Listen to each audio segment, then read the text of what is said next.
I realize that some people have no idea what goes on in a child's life or how they develop or what we can do to make it better for them. So with that thought, I guess I've just always really tried to educate other people when there was an opportunity to perhaps change and do something better for the kid.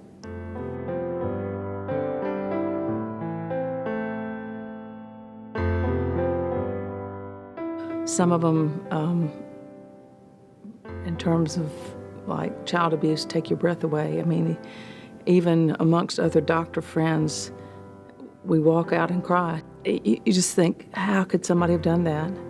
And for those kind of reasons, I think that all of that just impacts you as a person, as a physician, and then as an advocate. You just want to go and tell somebody that this doesn't need to happen.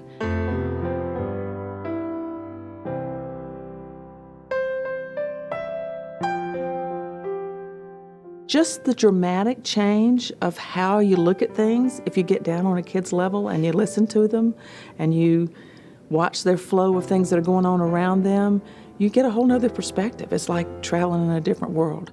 There was one little girl who was in that first, when I was first, learning to be a physician, and she had leukemia.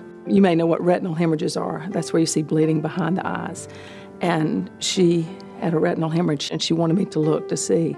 And I think, to share that with me for eternity, and to know that I can see exactly when I look in the back of the eye, I know exactly what I'm looking for.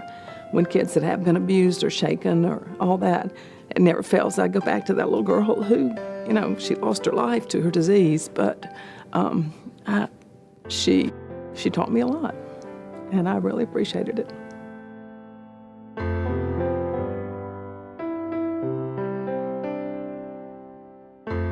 Meth, amphetamines, and the drug abuse and the prescription drug abuse that you see, it affects children terribly. The mothers will, leave them in the car to go get their drug fix, or, not show up or abandon them.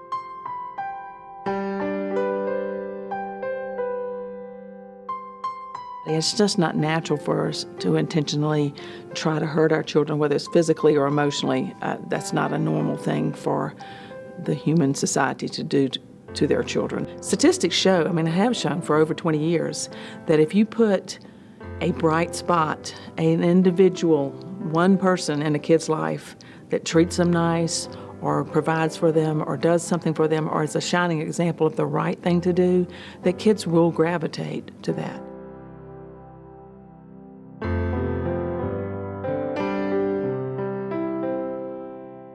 I had a kid he's incarcerated, but he happened to be in the hospital. I'm taking care of his medical problems, but still you can't help but just hopefully be the one person or the series of one people that in that short period of time that he's in the hospital will encourage him to make a change in his life.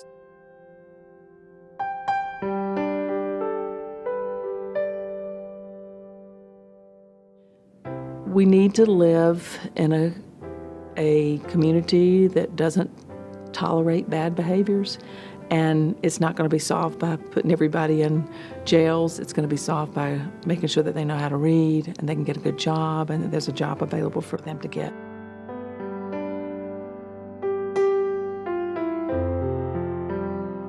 They're our most valuable and our most precious treasures. We have to work as hard as we can to provide an environment and a society, a situation down to the finest detail to make it good, where they can learn and learn to love someone else.